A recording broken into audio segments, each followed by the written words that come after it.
If you guys haven't guessed by the title already, this is going to be the items that I no longer stock up on as a minimalist. So if you guys like these kind of videos, please throw a thumbs up down below. Do not forget to subscribe, and let's get on into fresh produce. When it comes to fresh produce, I was the kind of person to be like, all right, we're gonna go on this health kick. I'm gonna go to the grocery store and buy 5 bags of lettuce, 3 bags of apples, kale, spinach, and just stock up and basically have only fresh produce in our kitchen because we're gonna lose all this weight. And this was last pandemic. With that all being said, life happens and the days go on where you don't eat healthy all the time. There's nights that we'll have pizza. What happens to the fresh produce that I purchase goes bad. Like, I'm talking bad as in like mold and soggy lettuce, and it was pretty bad. And the crazy thing is I kept doing this over time. And I didn't learn my lesson until I really sat down and was like, wait a minute, I just bought these 3 bags of lettuce a little over a couple weeks ago and they're already bad. I need to cut this down. I need to stop wasting my money. I need to stop stocking up on fresh produce. Stocking up on fresh produce is so silly. Unless you live in a warm environment and you can grow your own, do it. But if you live in the city like I do, and if you guys are new here, I live in Boston, Massachusetts, fresh produce here is insanely pricey. And what I mean by this is $5.99 for strawberries, a box of strawberries, $4.99 for a tiny box of blackberries. Grapes are $2.99 a pound. And also with tomatoes can range from $1.99 a pound, or you can buy a box of cherry tomatoes, which can be $4.99. So with that being said, the prices are crazy here, and I was spending and wasting my money on stocking up on this fresh, expensive produce for it to just go in the trash. So even though we all try our best to eat healthy, there are times that we forget or we don't want the lettuce that's in the fridge. We don't want that bag of kale. It is what it is. So I told myself that, of course, we are going to still try to eat healthy, but I'm not going to go overboard like I was. We're not going to be health fanatics. So I buy 2 bags of lettuce now, and that's more than enough, and that gets us by with 2 weeks. You know, whether it's making wraps, salads, you know, things like that, and they never go bad. So always try to find that amount that works best for you when it comes to fresh produce. So what works best for us is to get 1 bag of apples and 2 bags of lettuce, like I said. So I am done stocking up on fresh produce. Shampoo and conditioner. This is pretty simple, and I should have figured this out a long time ago, but you live and you learn. The fact is this: my hair has a mind of its own. This is my natural hair right now. It's pretty frizzy today. It's long, it's semi-wavy. I'm letting my natural hair do its own thing, you know, letting it breathe rather than me trying to cover it up with the hair straightener or a bunch of products. So with the way it looks, it's got a personality also to match this. It has a mind of its own. And when I was stocking up on certain shampoo and conditioner items, by the time I went to go use them, my hair was like, no, what are you talking about? We want something fluffy. We want something different, luxury. Maybe something that smells different too. We're not gonna use what you have stocked up on. It's not gonna work. By the time I washed my hair and got out the shower, let it dry, it was like I never washed my hair. It was so greasy, weighed my hair down, even though I was using this shampoo and conditioner for months. And my hair just automatically turned a switch and was like, we're not using this anymore. I don't know if you guys are like that, but for me, that's the reality of my hair. V's not like that. My sisters aren't like that. My mom's not. I don't know what's wrong with my hair, but it's picky. So when my shampoo and conditioner runs out, then I will go grab another bottle. I'm done stocking up, having 5 to 7 bottles in the house of shampoo and conditioner, because it's just a waste of my money, because half the time I had to just give all that away to my sisters and my mother, and it felt silly when that money could have just went into my savings account. Skincare backups. This is another one that I have learned a valuable lesson on.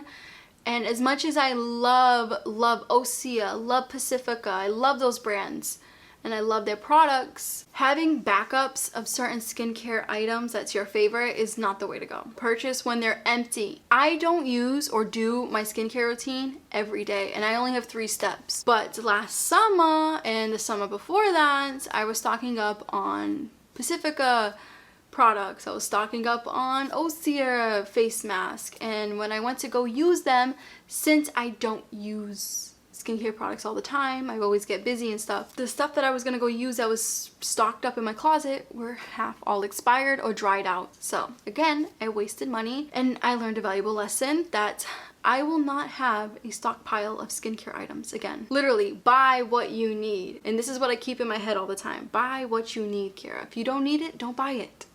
It's that simple.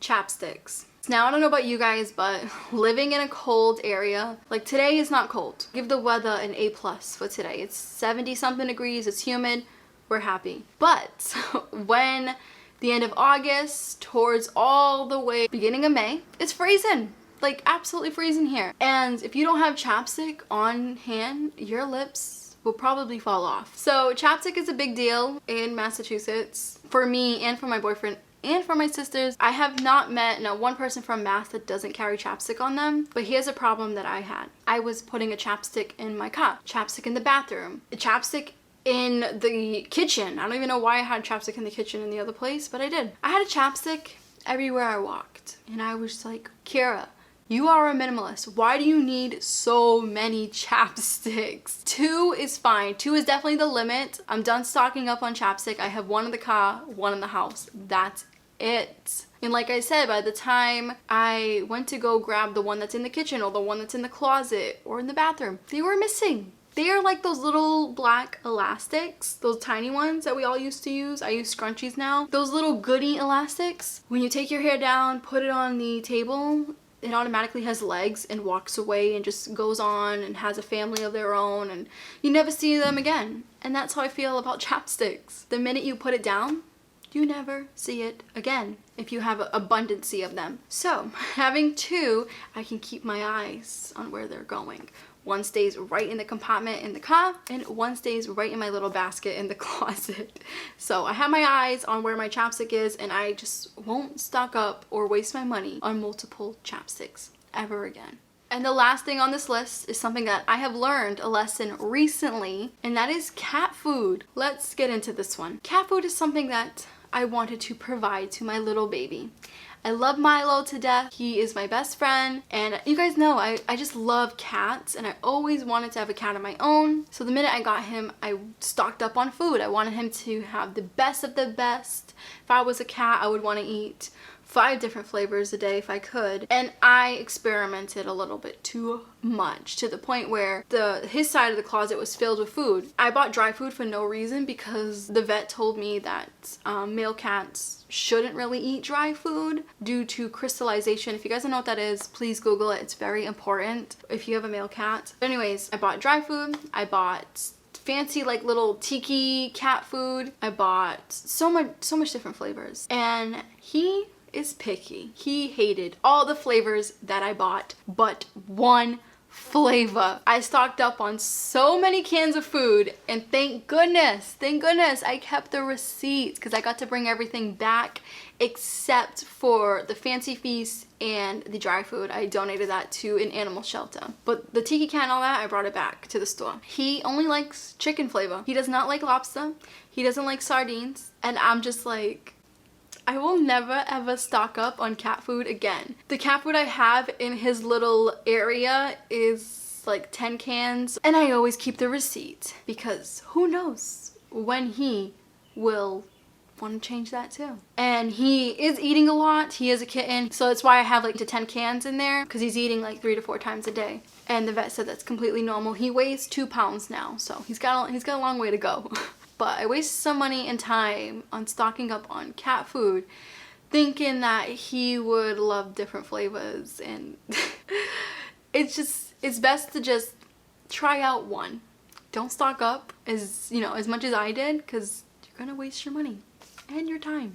Anyways, you guys, I really hoped you enjoyed this video. I hope you got a little bit of a laugh. This is something that we all learn. We all learn not to stock up on certain items.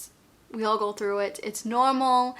Even with me being a minimalist, I am nowhere near being perfect. There's no such thing as a perfect human or a perfect life. You have to make mistakes in order to learn. Learning is a beautiful thing. It makes us who we are today. Don't be hard on yourself if you stock up on certain things or even these items. Just rethink it. That's all. Revamp the stocking up situation. So on that note, you guys, I'll catch you in the next video.